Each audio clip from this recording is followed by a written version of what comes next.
All right, here we go. Well, welcome back to another episode of Working Class Fishing. Somewhere on the screen is Brian, and our esteemed guest this evening is Roman Rusinov. Roman, thank you so much for coming on, dude. Thanks for Thank you, making some guys. time for us. Yeah, thanks for coming Yeah, on. yeah, of course. Thanks for inviting me. It's a pleasure. Roman, so this is deja vu. We just had some technological meltdowns, but Roman, dude, I call it rehearsal, okay? yeah, rehearsal. But seriously, dude, just thanks for coming on. And I've seen a lot of your work. You know, I've seen Sap and Bark, Akari. I think even some of your own personal accounts, you have some artwork, and then you've got fishing as well. Roman, you've got your hands in a lot of things, and it's really cool, dude.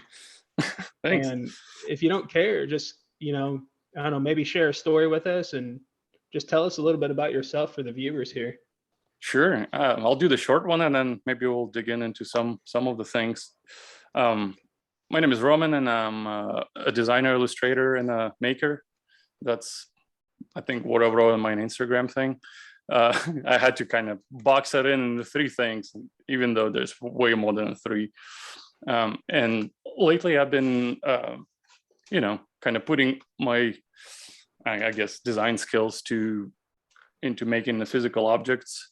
And Ikari Ikari was born basically from me wanting to do stuff that, that I needed, like when I'm fishing, when I'm biking, or I'm hiking. It's not that I make up those projects, to give myself something to do. It's like, hey, I want to make this for myself. Like, it's something that I can't find on the market, or it's something that I see, but maybe I can improve, or I can make it a little bit different, like that. There's a lot of stuff going on in the head, and it's just you kind of try to box it in and kind of make something out of it. So yeah, that's kind of short of it, and I can probably dig in more if you have more questions about any of that. Yeah, I mean, absolutely, dude. So we've said Akari a couple of times. So what is Akari? Right now, at this moment, I call it as fish and bike gear. So before it was just strictly fishing stuff. Basically, it started as actually, I don't know if I have an original one, but I have this guy right here, which is one of the, not the very first one that I made, but this was one of the first ones that I was kind of like, okay, I can probably sell this. And this was made like out of just solid piece of cherry, that I made like a very sketchy jig on a table saw to cut it out and like do the groove, and then I routed the inside, and it was a lot of work because it was like it's very geometrical object, and woodworking, like geometry, especially like anything around, is pretty tough to accomplish. Especially like that. You can make it by hand. It's gonna just take a very long time. So, and after I made a few of those, I was like, okay, cool. Like people like it, and I got a good feedback, and I was like, oh, that's cool, someone else liked it, and I was slowly starting to figure out, because it was this one, right? And I already had an idea. Oh, I cut the inside out. What if I make a second one that is smaller from the waist? And I did. It's right here too. This is a little museum. So yeah, so this little guy kind of was born out of cutting the inside of the big one, and you kind of just repeat the process of the carving it out with the router. And anyway, so it was cool. I enjoyed making it, but it was, it's hard to replicate that all the time. I made a bunch of jigs, just like round shapes that you put the router through, but it wasn't a good process, because I don't know, maybe it's just how I think about it. As a designer, you start thinking about how to improve the process, right? How to make it more efficient, what what I need to cut out, what can stay, what like, and just like from visual standpoint, like, oh, that's cool. Like I had like whatever, it was a little topo lines. Original, I made them with just one of those like wood burners by hand.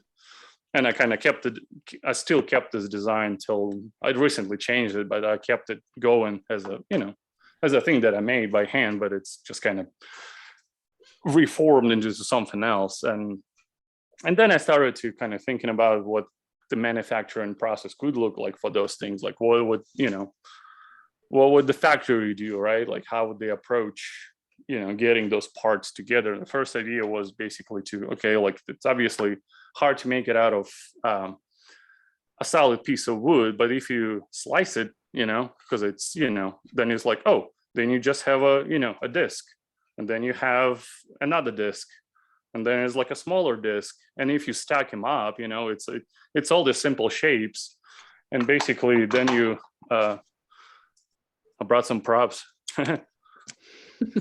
So, and basically then, I don't know, maybe who listens wouldn't see it, but like you basically end up with all this, right? It's layers that like get sandwiched together into one object. Anyway, so that's all like one of the things. I forgot what I was answering. But what Ikari is. Right. Oh, okay. So that's what it is now. It's basically a place for me to kind of make the products that I want to make and that other people happen to like as well. And like after I made a few different versions of that, like different sizes. They kind of function a little bit different, or different price points. I try to make it, anything from, very affordable to like very expensive, right? So you have a range of, and they kind of function a little bit different, so everyone can find like, like that's as crazy probably as that type of fly box and a spool can go, probably. I don't know, maybe not. Watch me next month, I'll probably come out with a square one. So you've made these out there. Let me just say, these fly boxes, dude, they're gorgeous. Like Thank you. they're absolutely gorgeous, and you can tell how much time and effort and how much ingenuity you've put into creating these Akari fly boxes. But as you said, it's not just fishing anymore. You've now made the attachments for your bikes. Yeah, and that was again same exact kind of train of thought, and just a general general concept. I was like, oh, I have a bike, and I like always, I wanted to bring the rod with me when I go riding. If I find a small stream, I'll take a little break. That's like one of the nice things about like the modern Tenkara rods. Like it's so small, you pack it in, and I don't like having it like in a backpack, and it's like, if you fall, it's like you don't really want a big giant stick, anywhere near your body, really, on your body and falling on. So I was like, well, I wanted to, bike has all the space, but start looking into the brackets, and I did find like it was a bike pump bracket, basically, right? So people put little pumps in them, and I found like diameter that fits, but it only fitted that diameter of the rod and couldn't really hold anything else. I was like, oh, it would be cool to have, something with a little strap that I can, put different diameters in there. And it doesn't have to be a rod, it can be anything else. And I was like, oh, I want it to be like, on the side there, so you can still put the water bottle or whatnot. So yeah, and I was like, oh, I'm just figure out how to make one. I wanted one, and then from there it just goes to like, okay, how do I make it? And I'll figure it out. try a few things, like, just make when I had to make a little paper, like a cardboard model first, right? And then like, okay, this could work. And then I'll make one like out of plasticine, just like kind of like a molded clay, just to get like an idea of what the physical form will be. And from there I kind of take it and like use those, measurements that I have, and go and start maybe playing on the computer, like drawing it up and kind of figuring out like, like nowadays the process changed a little bit, like a more I always think like, oh, like how from production standpoint, right? Like it's you start thinking like, oh, what can you make, or like what the size needs to be so it fits so many on one sheet, or like what the, you know, how do you stack the things? And so it's not just like making them look nice, but it's also like, you know, functionality behind the scenes like that nowhere will ever see, right? Like I'll make like a little jigs to, like, you know, the new ones have the right one. It's like that T, right? So like all these little holes that I have, I mean, they look cool, but they also like, they came out of functionality. Like I use them to, when you sandwich layers, I use them to line up things, right? Like a little jigs that you just stick in, and like you can, they all share the same, you know, same hole that you can kind of use to sandwich all those things together. So stuff like that. It's like art meets function, I guess. I don't know. Functional art, I guess. That I've got that comment a few times. So which I didn't even know existed. I'm like, oh, okay, I'll take it.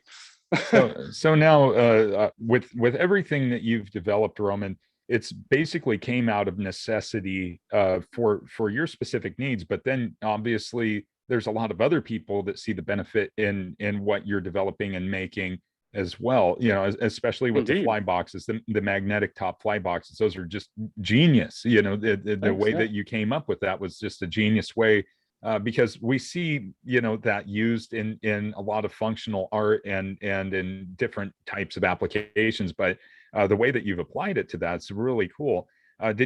When you were thinking of that, did you have any kind of like prior inspiration to like say, well, I've used this in this application, so I'm going to try to apply this to my fishing gear in this case? Is that kind of how you came about to that, or sure, was it that's just... yeah. It's probably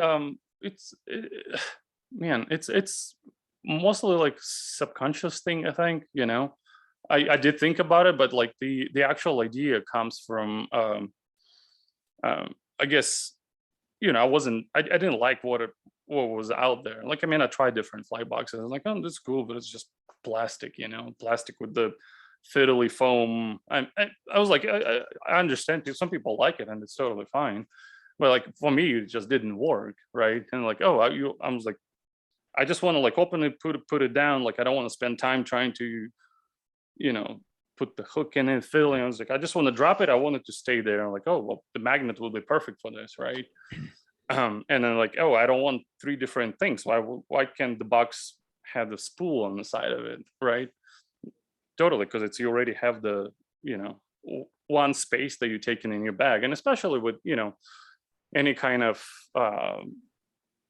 if you go and like, if the fishing is an adventure, right, that you go and deep in the forest, like I know Nick that was on the podcast does a lot of those things, and I think that's speaks for, you know, like not wanting to bring a lot of stuff with him, right? Like I don't want to call it minimalist for the sake of minimalist, but it's minimalism for the sake of like saving the weight, right? And having few items that you need to keep the track of. So yeah, that was kind of probably the main inspiration. Like, oh, I'm sure I thought of it because I was like, it was cool, and you know, for me, right? But if someone else kind of resonates with the same idea, and that's even better. Yeah, that's one of the beauties of Tenkara is that you know, while you can get as complex as you want, and that applies to any fishing method, right?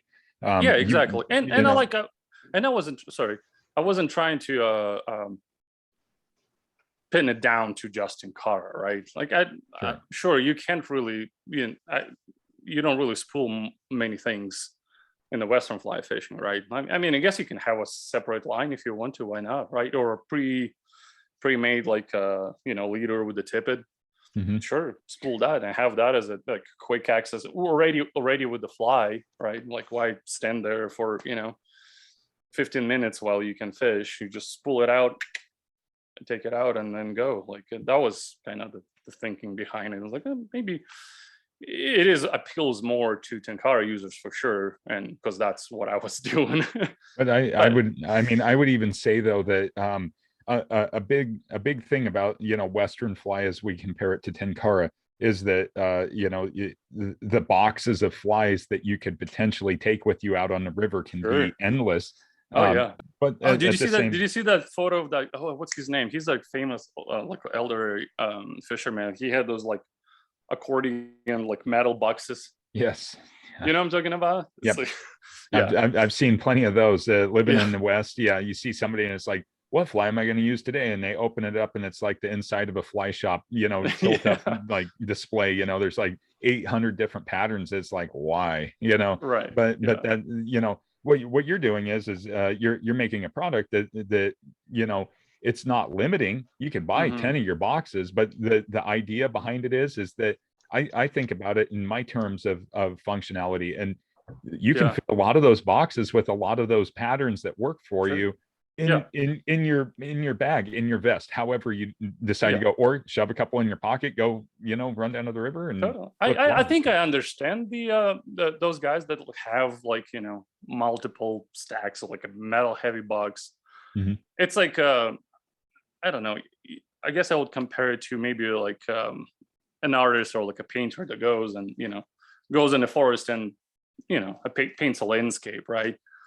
You can bring 3 primary colors with you, and and you will be limited by mixing together and trying to kind of come up with something. Or you can bring like 5 layers of every shade of green, every shade of brown, red, every shade of whatever, yellow, and and you already know what you're gonna pick probably. So in that sense, you just if that's how you do it, that's totally cool. From a Western fly perspective, I think the Ikari boxes, I think they're really cool. And, I keep saying they're really cool because they are. But when I think of spooling something, we don't spool our lines on there. But what you could do, when I think of spooling a line, I think of a furled leader. Yep. Or a poly leader, because those are used in Western fly applications. And I don't like, when I reach in my box, I've got 4 fly boxes in there. I'm guilty of it, right? Like I have all these boxes in there, and they're pretty cram packed.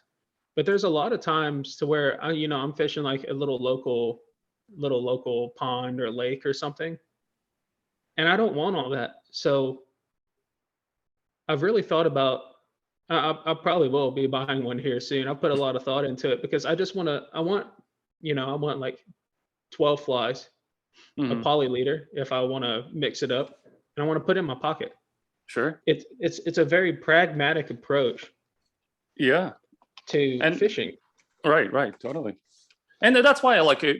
When I design them, like I thought about like, hey, you have, they somewhat like, at least the larger models, I want them to stack, like you can have one and the other one will magnetically attach to the other one if you want a little extension, or put 2 of them together. Like you can kind of get to the idea of having the big metal box if you want to. Like, why not? Sure, if that's if you want to have a separate line for every fly that you're gonna throw today, sure, why not? Like if you don't want to retie flies, or like and so it's for sometimes it's just difficult to tie a fly on if it's too cold or whatever. Like you don't really want to mess with it, so you can have all these pre-made lines that you can just quickly attach, and it's easier to attach the line than pull the put the fly in. So we've sorry, go ahead, Brian. Well, and I was just going to add to that, and not limiting to just fly fishing. I can attest from my Western fishing experience. A lot of folks that don't throw flies, but maybe they fish beads or drift bobbers and things like that. They spend a lot of time pre-tying all of those leaders, because we fish around a lot of structure, a lot of logs and rocks and everything else, and you're breaking off all the time. There again, a prime example of what you could have, as opposed to what's out there right now, which are like commonly here, we have big foam tubes, and they're big, and you can stuff little things in the inside. But something that we learned from little kids here, fishing for steelhead and trout and stuff, is to have a whole bunch of those leaders pre-tied. There again, the application of what you have is actually kind of reminiscent of a vintage tackle box that we had, and it was a little round plastic tube that stacked like a pool noodle. Yeah, but well, Oh, yeah. okay. So now we use pool noodles, basically. I mean, you could use that, and we'll pre-tie leaders, and we tie them around, and we do all that stuff. We put the egg loop on it, and then we can put a corky on it. You know, that's a drift bobber or float. Sure.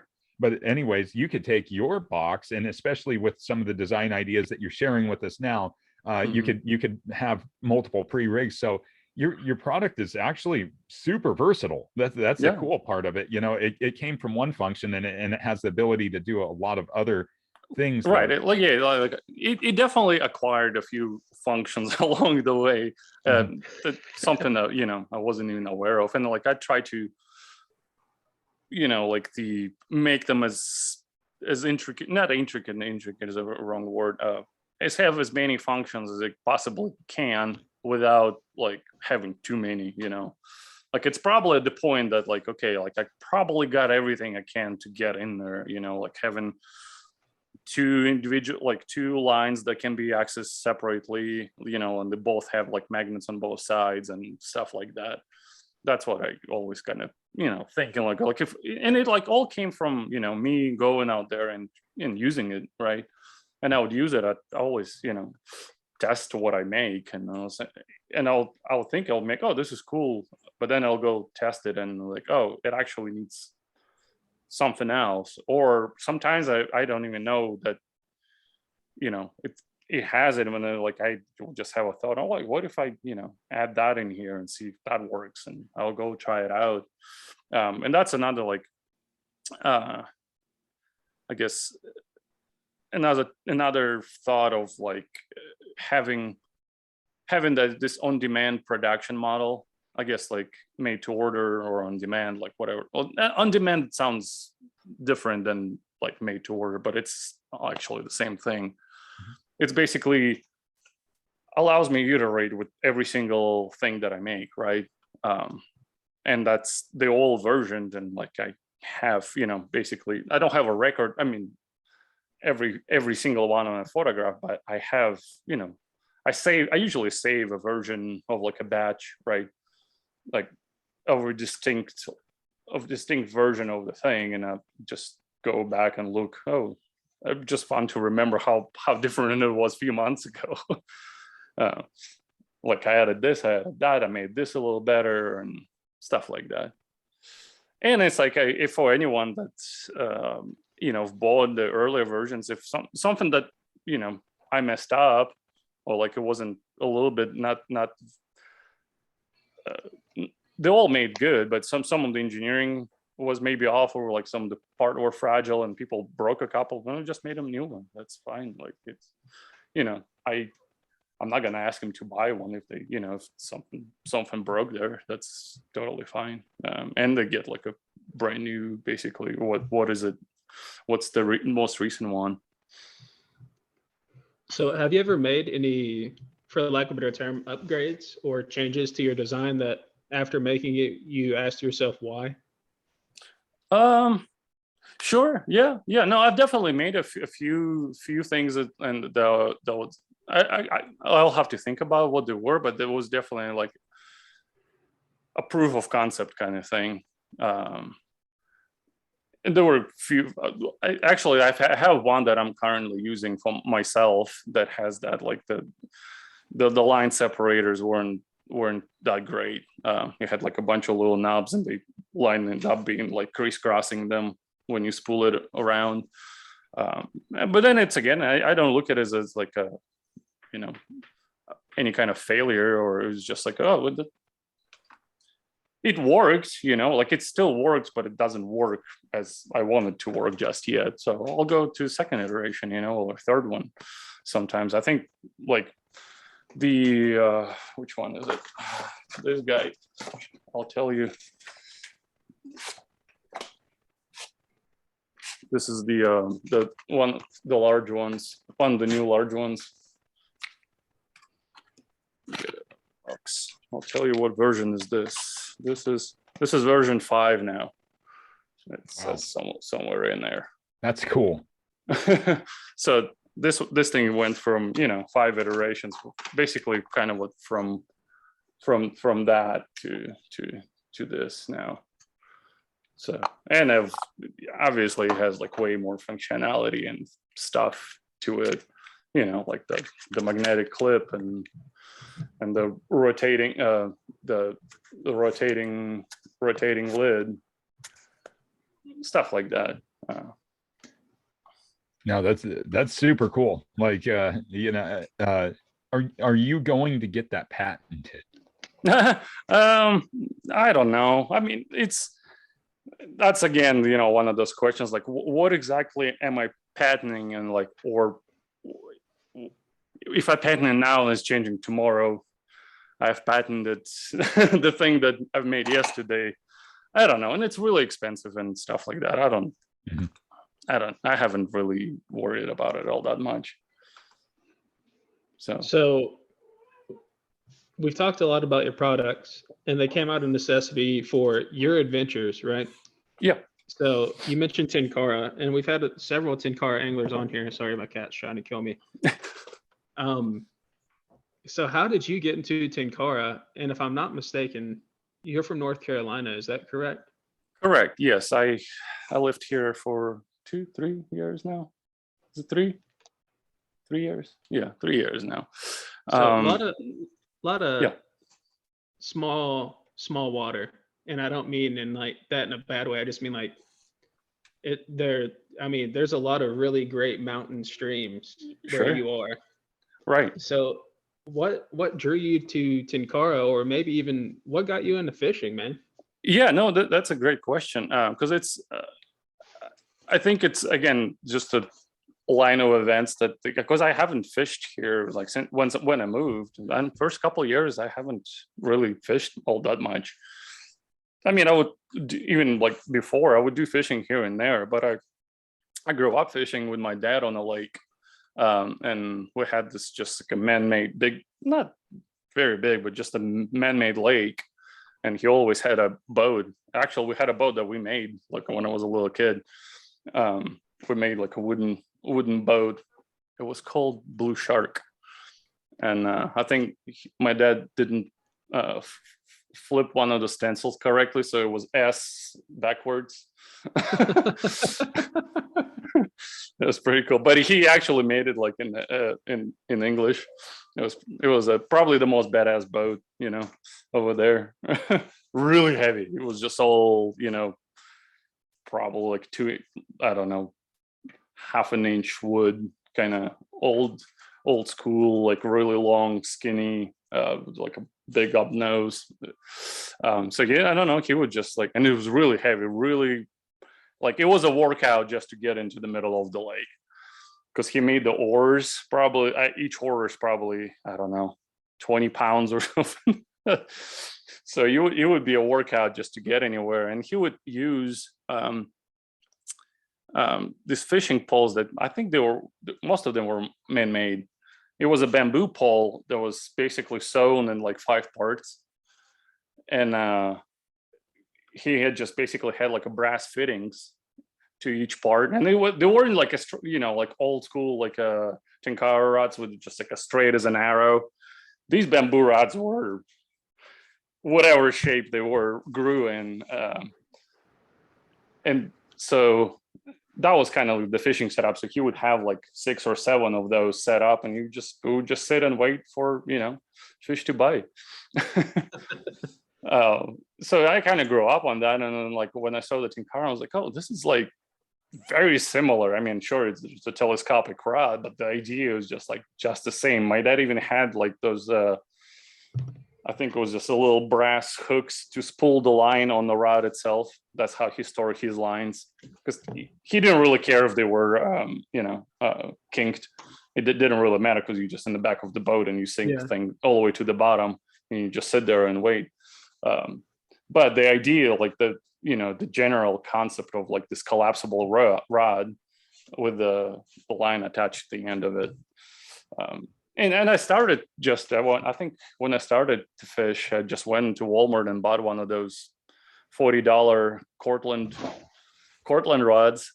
And I used that for a little while, you know, kind of got a hang of that but I couldn't bring it with me on the rides. And I would I would go to the, somewhere, but I couldn't bring it with me because it's either would fall apart in my backpack and like everything gets tangled. And I was like, oh, it's got to be a better way.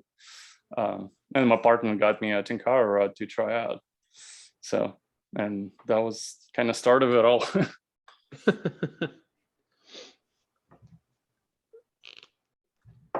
So Sap and Bark is another thing you've got your hand in. So Sap and Bark, just how you, is that your more or less your marketing side of it, or what is Sap and Bark? So Sap and Bark started as it's a shop, right? It's a shop where like it didn't really have an exact purpose to begin with. Aside that I was doing illustrations and I was like, oh, maybe I'll start putting them on the shirts, but I needed a place to sell the shirts. And I went and tried,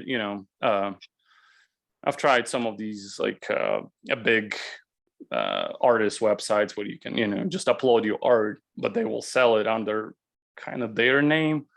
And I tried it and I was like, why? I didn't like that experience, right? Because he was just kind of like, I don't know, like you don't have a connection with the customers because they just buy it and like, everything goes through them and you just get the money. I was like, that's fine, but I kind of wanted to have my own store. I wanted to see orders come in, I don't print shirts myself, but at least I get to be a part of the process, right? Yeah. So it's kind of bringing, and it's obviously, you don't sell as much because it's it's your own thing that you have to be in charge of. You have to market it and stuff like that.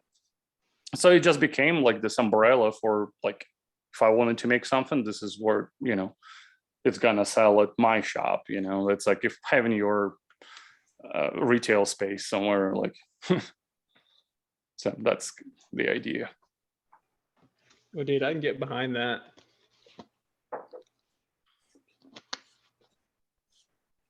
So grew up fishing with your dad, got into Tenkara. What are some of your most memorable experiences, not even just fishing, but maybe in nature? What draws you back again and again? Sure. Yeah, that's a good question. I don't know, probably just being out there and you kind of get, again, it's if you ever go fishing, like it's just you entering like a time warp black hole, because you can be there like for an hour, but you come home and oh, it was 4 hours.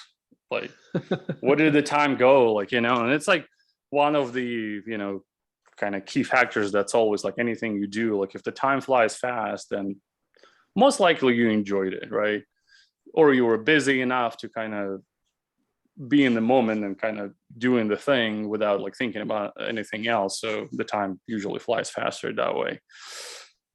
And I don't know, like nature is awesome. Like other day, like you asking me about memorable moments. I was fishing on the day and I saw this gigantic bald eagle just like kind of popping as I was going upstream. He would just like pop as I was going, and I just see him flying around, probably doing the same thing I was doing. I mean, he was doing it to survive. I was just doing it for fun, but the connection was there somewhere. Dude, I would very fortunate. I'm not one up at you or nothing here, but I saw 2 eagles, dude. I haven't seen eagles in forever. Mm-hmm. And I saw 2 the other day on the stream, and it was funny because there were some people fishing on the bank, and they're like, "Yeah, did you see the eagles?" And I was like, they weren't talking to me. I was thinking to myself, man, I missed some eagles. That would have been cool. And then it wasn't like 20 minutes later, they flew back over. I was like, that is rad. That is so cool. Yeah.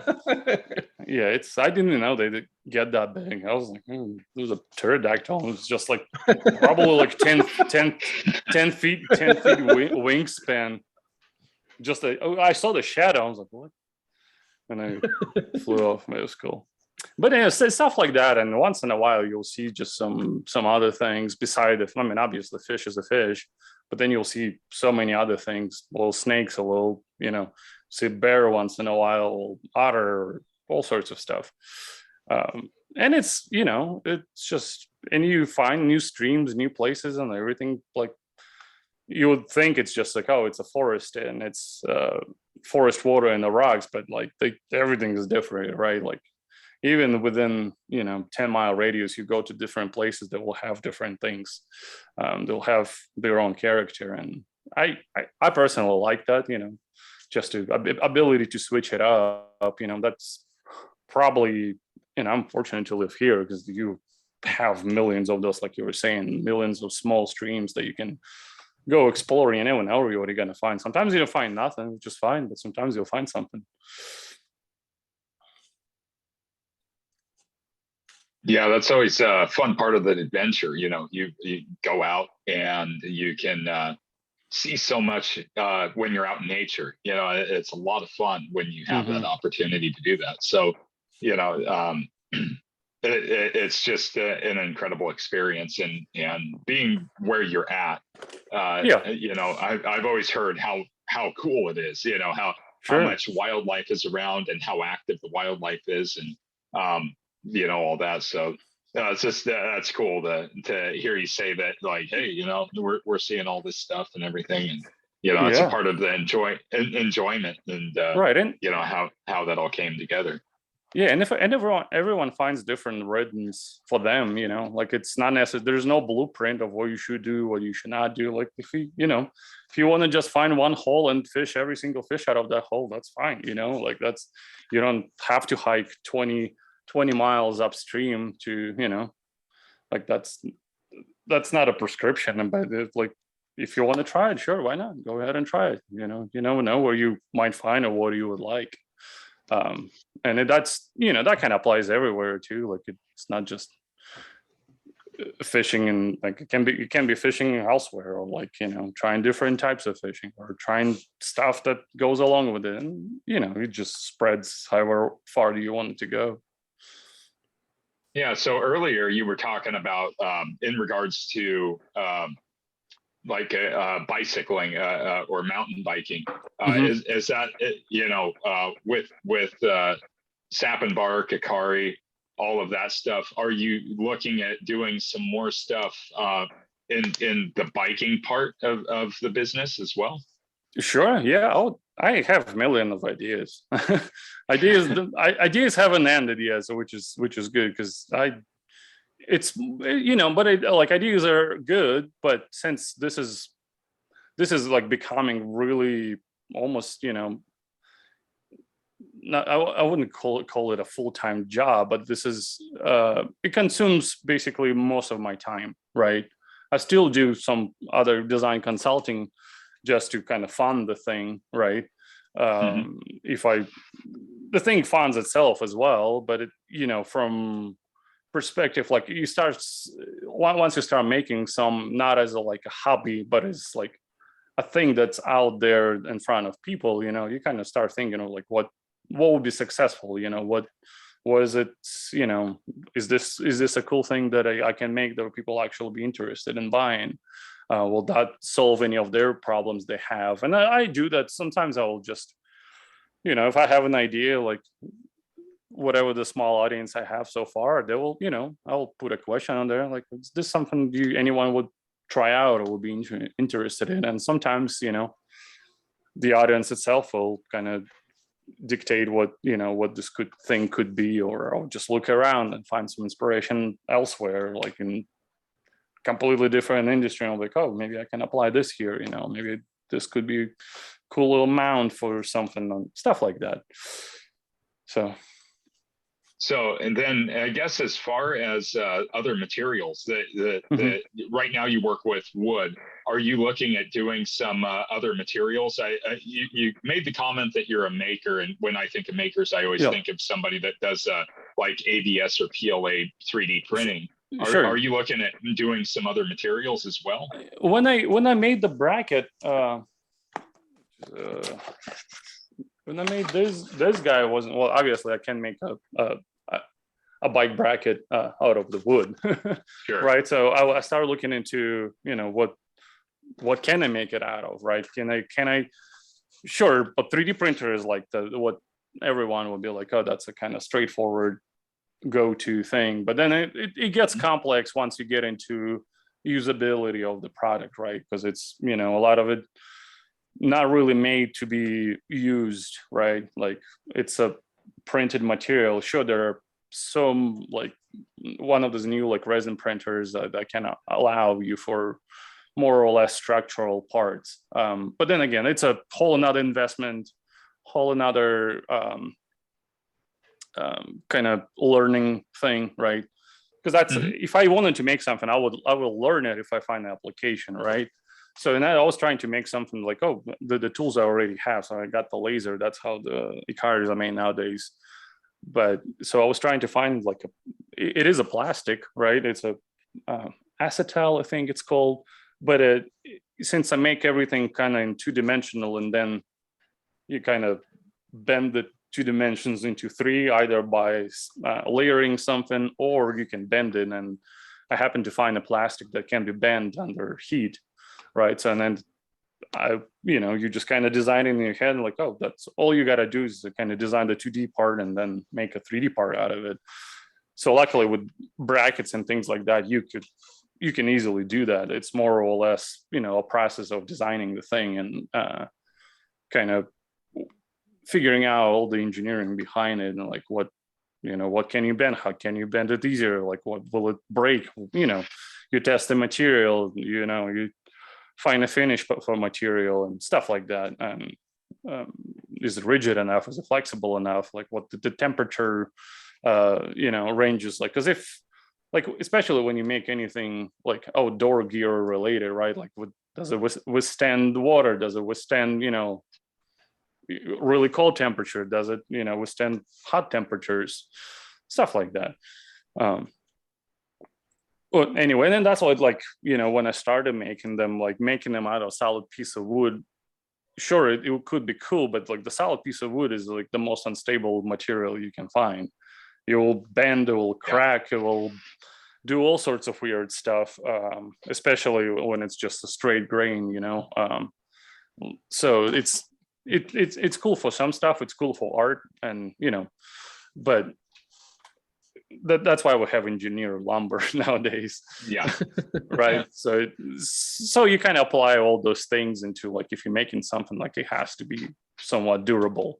And that's how I end up like making they still made out of wood, but it's impossible to break because it's layers of plies and a whole different, like, it will never warp, it will never come undone, and like and again, the processes that I came up with, I evolved them, right? Like how do I set the magnets in? Because I did have problems at first when the magnets will fall out, right? And I was like, oh, well, I'm doing something wrong there. Let's figure out how to, how to fix that. Yeah.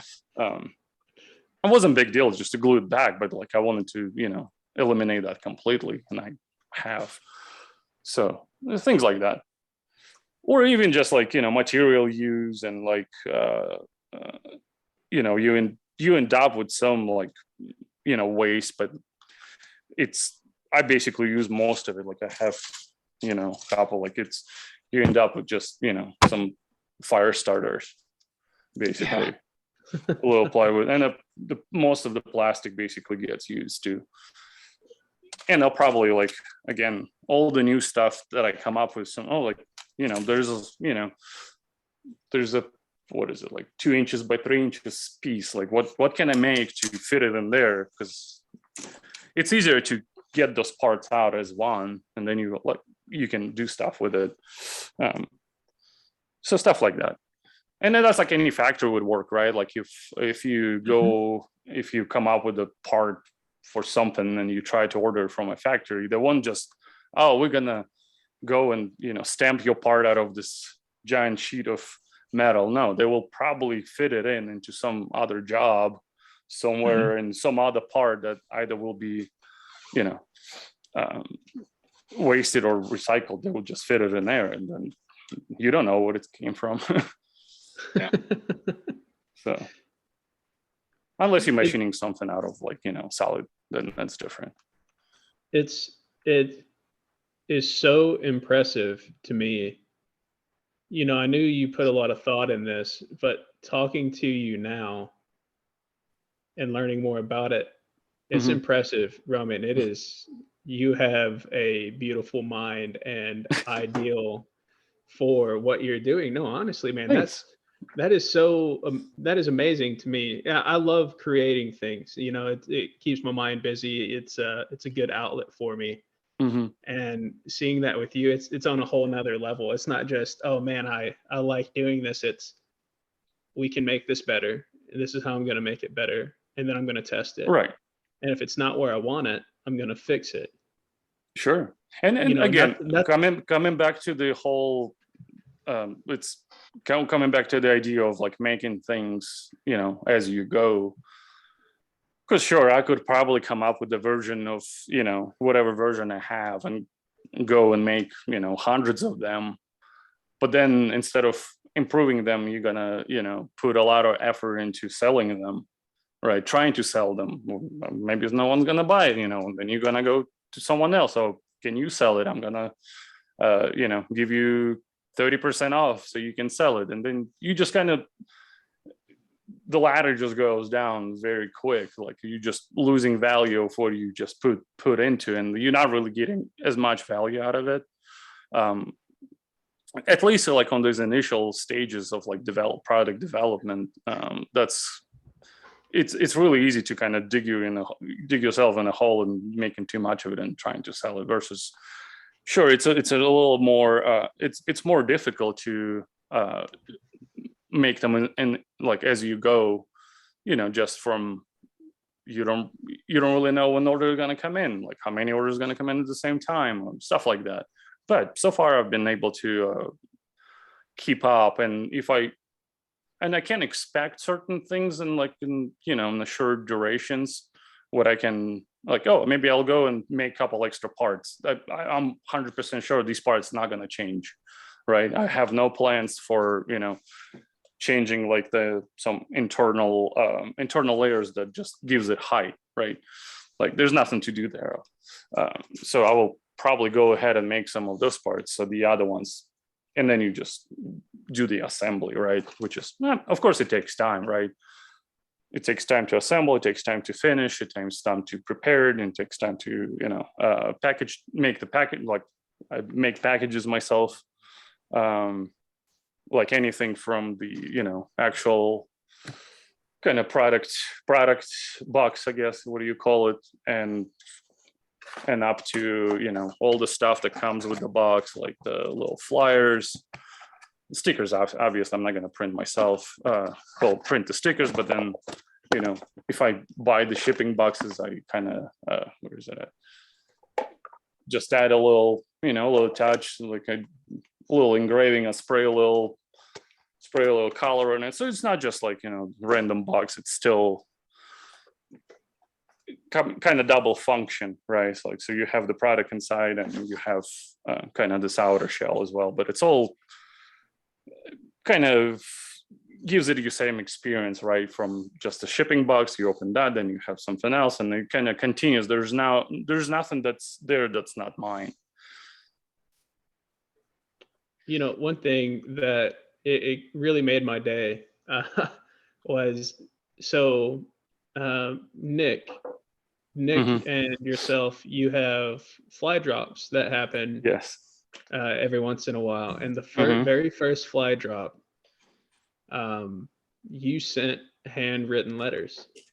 Oh And yeah, you drew on the envelopes, dude. yes, That yes. was, I still have that, and I think Nice. it's awesome, dude. That's I amazing, thought because it was I so don't do that cool. anymore. That you know, that's one of those things that were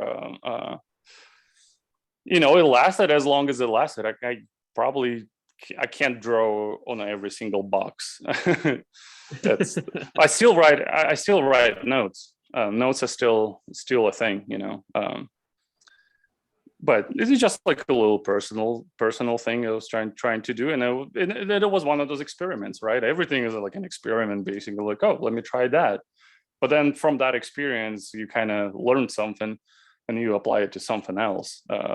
You know, it might be not to have the same form as it was originally, but it would morph in some different idea that's gonna carry on. So when you're talking about value, you know, if the consumer doesn't purchase the product, at what point do you have to lose your value to get it distributed? Right. And then, but when you said value, that kind of brought up another another thing to mind was there's a lot of sweat equity, if you will, that goes into your products. It's just, man, it's so damn cool. Like, it's honestly so cool, dude. Thanks.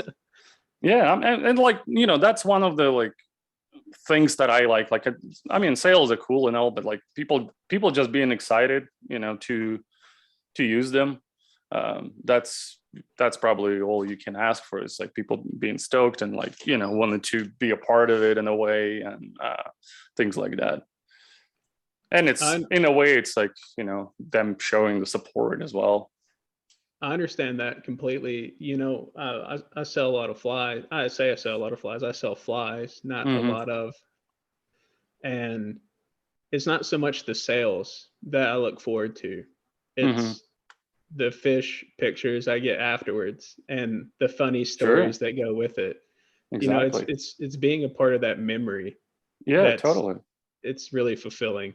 Right. And then like, same with the fly drops we do, like we get, we'll send some to, Japan, and the guys there would like send us videos of them catching fish, and like, showing them. You're like, oh, this is cool. And then you can tell that they just doing it because they love it.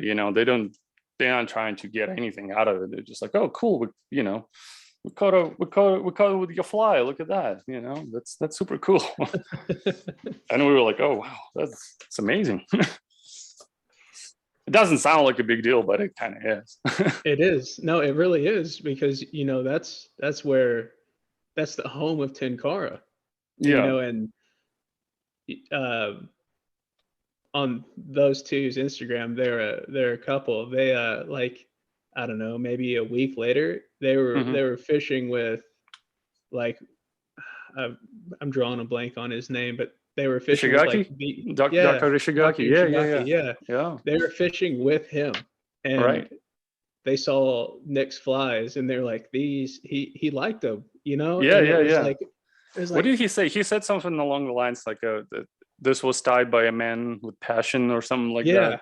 Yeah, you could see the passion in it, and I think people are able to see that in the Ikari stuff as well. And your art, dude, your art is really rad. Like, thanks. on your Rusinov page that you have, yeah, on Instagram, it's sick, dude. Hey, I'm glad you like it. So where'd the two-headed trout?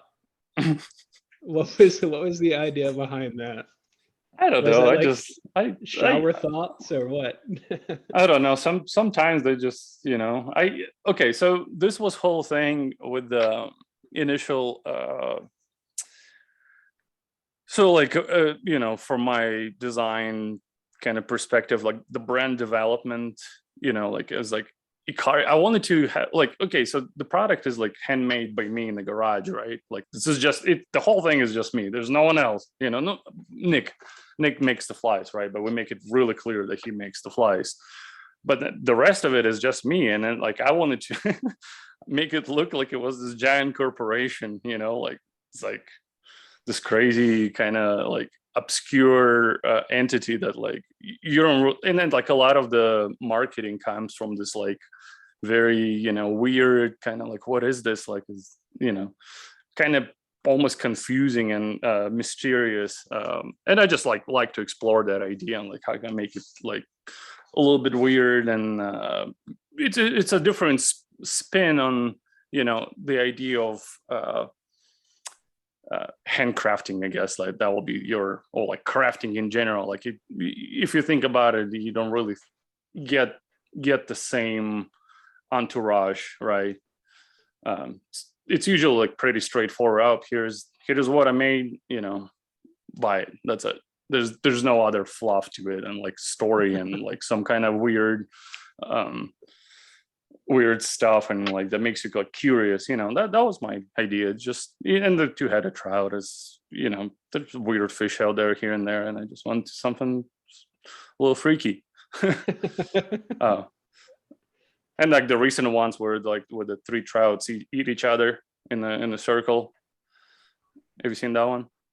I haven't seen that one yet. No. No, that's the most recent one. That came actually from, I was fishing the other day in the forest, and I think it was probably some trout spawning. So they do those like circles, but they do it like if you watch it, like they do it on like this crazy rhythms. It's not just like they swim in a circle. They like, it's like they're like a little faster than slow down, faster and slow down, and they kind of chase each other tails. So that just somehow that transform into one eating another one, and they just do that in circle. It's called what is a menage a trois, but not trois is actually it's actually trout as well. It's spelled a little bit differently, so that works well. That's good. I don't know. I just have those thoughts once in a while. It's you go on the ride or you're fishing, and you just come up with all sorts of stuff.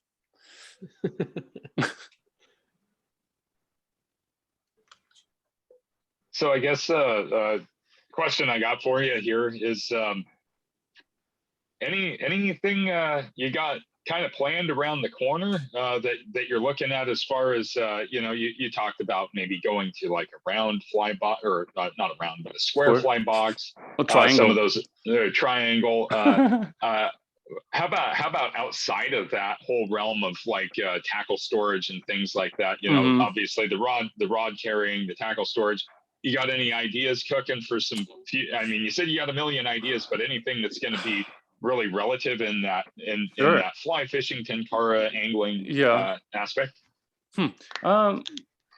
New fly drop is coming up soon. I think the flies are probably in the airplane somewhere right now, which is great. That's another crazy thing. It's just like, the whole Nick from California sends flies that fly here, and then they get sent out to all these different places around the world. Just seeing that journey from like internal perspective, you're like, oh wow, it's working, but it like has all these things behind it. I would love to make a rod, honestly. Like I don't know what it is, like how I'm gonna make it, what I'm gonna make it out of, or like I would just find I don't know what it's gonna be yet, but something in that realm that would be cool. Like I would like to because it just goes with it, right? Like if you have A, B, and C, or like why not have, well, like I guess it B, C, and D, and like the rod. It starts with the rod, so like you might as well at least just to give it a try. I don't know how. It's probably gonna take a long time to kind of trying to even put my head around it, but why not? Maybe that will be something one day. That's a very grand vision, but it's probably some small stuff along the way. Not anything specific right now. I would probably gonna explore the whole biking thing more, because I mean this mount was pretty good. Like it does what it needs to do, but I want to see if there's maybe variations of that mount that I can make.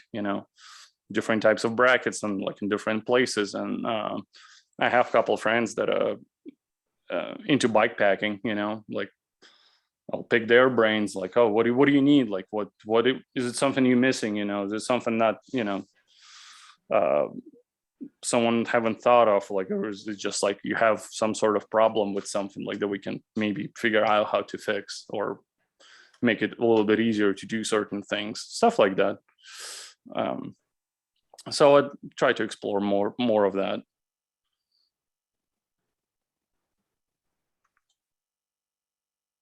Yep, we're all still here. I was just making sure. Okay. Yeah. Well, dude, I'm fresh out of questions, except for this last one. Yeah. Do you have a fishing story?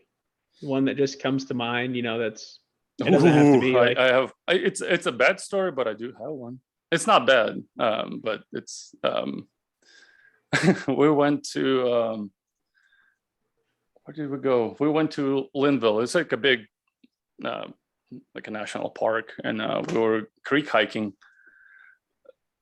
By creek hiking, I mean just go and found this random trail that just goes to the creek, and then you take the creek down to the bigger river. And I had my fly rod, and I was like, oh, that'll be cool, just to hike down the creek and fish along the way. It was pretty steep creek. I wouldn't call it just like a creek. It was just boulders, kind of like very sketchy, like banks. They're like trees that are fallen with the snakes on them. So one of those. So we were like hiking down that, and I tried fishing a couple of times. Oh, that's when I had the my Walmart rod, right? So it's like I have this pieces sticking out, like I'm trying to keep it together so it doesn't fall out, because you're just climbing everywhere.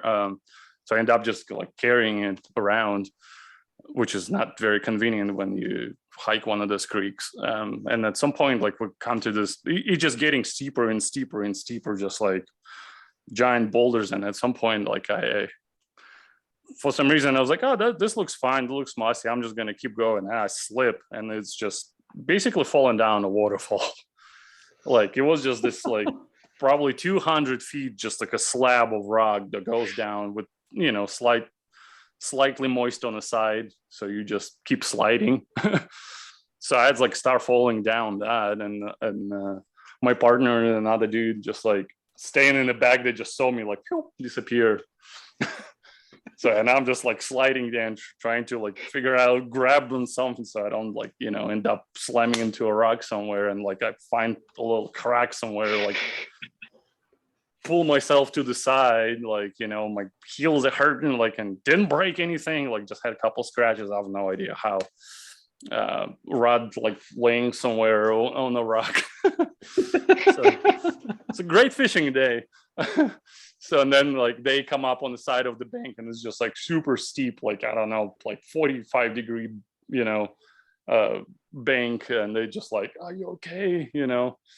Hysterical, kind of like, I'm like, yeah, I think I'm fine. I'm a little bruised up, but head is okay. Like, so that's my fishing story. I didn't catch anything that day. Yeah, I don't do that so much anymore. No going down the steep waterfalls. Yeah, it's like one of the things, like you always have like, oh, the tourist fell over a waterfall, and I was like, oh, that was one of them.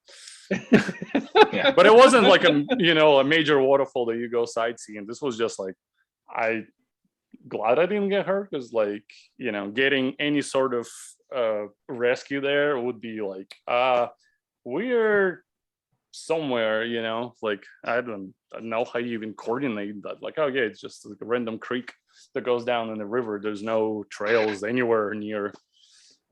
So yeah, it was your fishing story. Oh, I think everybody's got one of those, where everything just was just like going cool, and then it's like, hey, I found a cool spot, and then you take the plunge down some rocks or mud, or because you're more fixated on catching the fish than you are like, sure, oh, maybe I should watch out where I step. I've done that plenty of times. I think everybody has. If you haven't fished enough. So or rip your waders, or whatever. Take your pick on things that go wrong, or break your rod. There's a million and one different things, but great fishing story. I love it. Because that really does encompass, like, you're doing a lot of fishing when you have a story like that.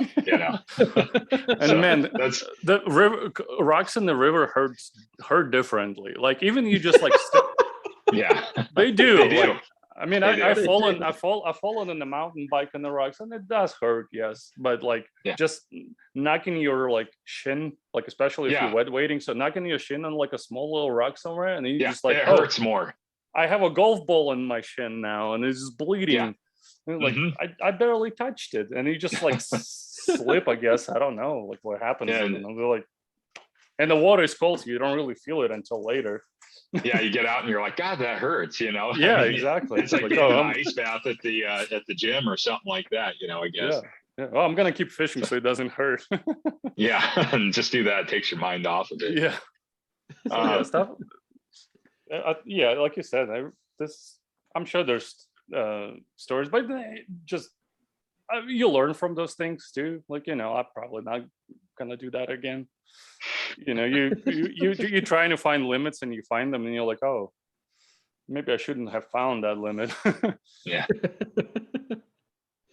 So my last question for you is more of a go ahead and promote yourself here. Is where can people find you and how can they get in contact with you? Oh, it's actually really easy. Ikari Gear.com. That's basically that's where all the stuff Ikari related lives. Sap Bark.com. It's that's the main story. Ikari just lives under it. And again, Instagram, Ikari Gear. It's actually a good place to keep up with. I try to be pretty, pretty open how I do things and show how I make things. So it's, if you like kind of, a little peek behind the scenes, like how stuff is made, or like what, I'll post things that I kind of in progress, or like I'll get excited, like, something came out cool, I'll post that, and just, if we have a fly drop coming up or things like that, it's just probably good place. I don't do blogs or anything like that. Everything kind of just goes there because that's what the audience is. And I tried a couple other things, and it probably will change at some point. I don't know. Instagram is this kind of the funnel now. And my personal Instagram, it's just my last name. We'll probably put it in the comments or something, right? Yeah. Oh, but yeah, that's probably all the main places to keep up with everything. And yeah, like, subscribe, and comment, or whatever they say nowadays. But no, seriously, that's on our end. Yeah, but it's cool just to see people being interested, and kind of when I show something, they'll, people get excited and kind of like, oh, I want one. And I'm like, oh, that kind of keeps me going as well too, like seeing people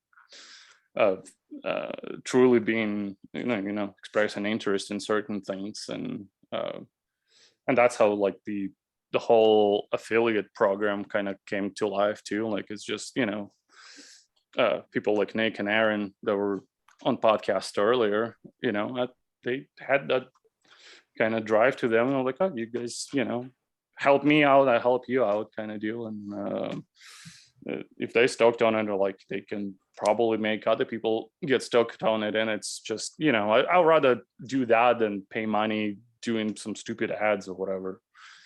Like, I did that for a little bit, and I was like, it's, I like it when stuff comes organically, like, not trying to push anything. I mean, the show I will do some cool little teasers and things like that, just to, get some excitement out there. There's still, I'm the head of marketing as well.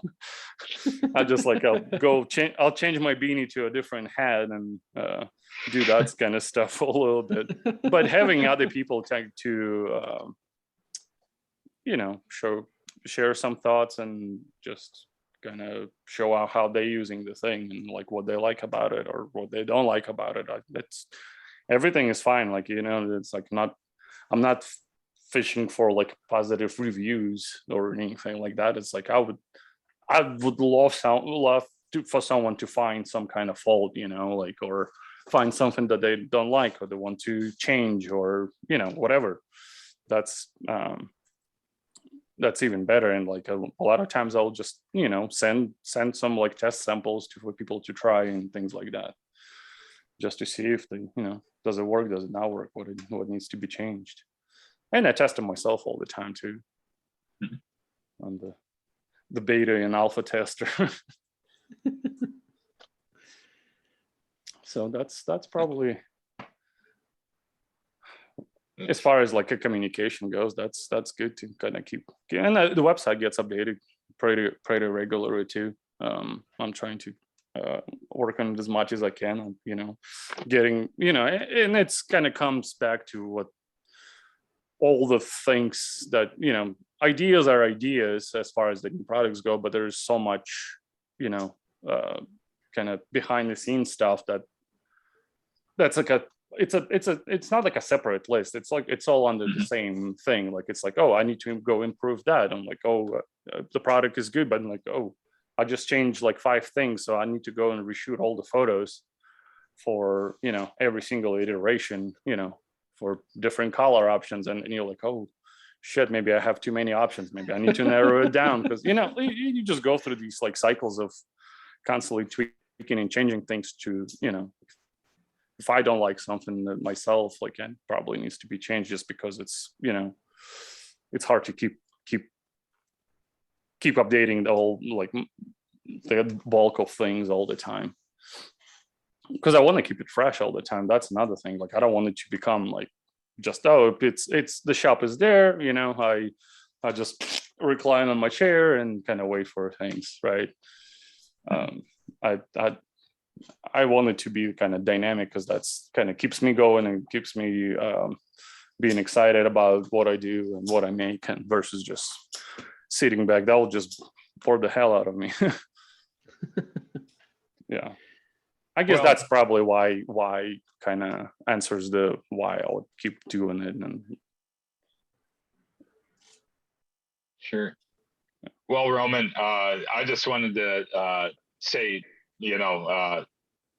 it's just super cool to talk to you and hear about all your ideas and see your creative mind in action. It's a super cool thing, because something that is slipping away from us, culturally speaking, is that ability to articulate creativity in real form. So a lot of people are losing that, and you're really utilizing that, and you're making some really cool fishing products on our end, but also just thinking outside of the box into a whole sphere of other things. And so the invention, to me, is one of the most fascinating things. Not to say that you're not a fascinating person yourself, but the way that you get to that invention is super cool. And then just the way that you're able to spatially use your mind to put things together, and your skills in design and creativity. It's so refreshing to see that, especially within the things that we love to do. So totally. I want to say thank you for coming on the podcast. Yeah.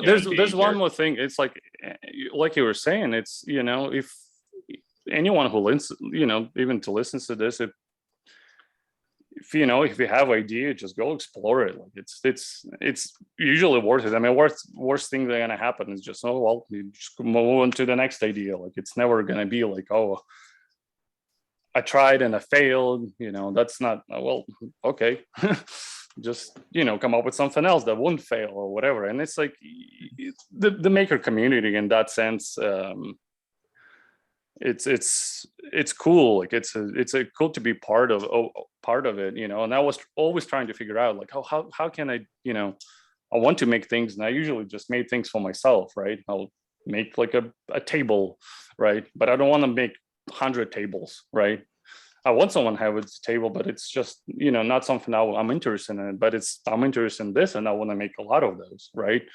I want someone else experience, and that's kind of what drives me. And it's like making something yourself and try to sell it and make it yourself. By making it yourself, I mean, like, make the whole thing yourself, right? You don't go into you're not trying to hire a factory in China or something, right? To do that. And certain products just will require that, right? But go and explore, making it yourself first before you go to any of those. Like, there's no point. And it's like, nowadays it's from like economical standpoint, and like how everything is working nowadays, like you can't really easily do that anymore. Like, what was it the other day? It was the shipping containers, right? The stuff on the big ships that comes in. It used to cost it used to cost like around $2,000. Like if you want to like go manufacture a bunch of stuff, right, or bring stuff over, it will be like a $2,000 to stuff one of those containers full of something and have it, you know, go across the ocean and kind of there. You know how much it costs now? No, I'm kind of oblivious to it. $25,000. Wow. So yeah. Yeah. So that's, you know, in the, like, you know, and that at that point, like, well, maybe, you know, kind of the whole made whatever, you know, locally and things like that, like that's, if anything, that needs to be supported more in my eyes. And I'm trying to support any kind of local establishment, any local makers, any like new local companies and things like that, right? Even if it's, you know, you can see when people like it, sure, it will cost you a little bit more, right? Maybe, but then like at the same time, like any of those, they will most likely take care of you, right? Like as far as like customer support goes, or like if something goes wrong, right? And that's been at least my experience with some of those companies, right? That came from like, you know, grassroots, like bootstrap, like, oh, we're gonna go make, you know, clothes of some sort, right? We're gonna source all the local materials. We're gonna, you know, make them ourselves. Maybe they're made on demand, or they'll cost a little bit more, but you'll get more value out of it in the end, regardless, right? Whether it'll be nicer materials, whether it will be the support, or just, you know, you just feel good, you know, like you're like, oh, I helped them out. You like, you almost look at it as from like investing standpoint, right? Like if you're buying something from someone that made it, like you're investing in them in a way, right? You're supporting them, what they do, and, you know, trying to keep them going so they maybe come up with something new and even better. So yeah, that'll be kind of, I guess, my message to, or whatever, like closing point to all that. So kind of keep things local, like start things yourself, like, and you can be on the other side of the table, right? Like you can either make it, or you can be the, you know, who supports the guy that makes, or yeah, stuff like that, or you help them out to, you know, in some way, you just give them advice or whatever. There's a million ways to kind of connect the things together.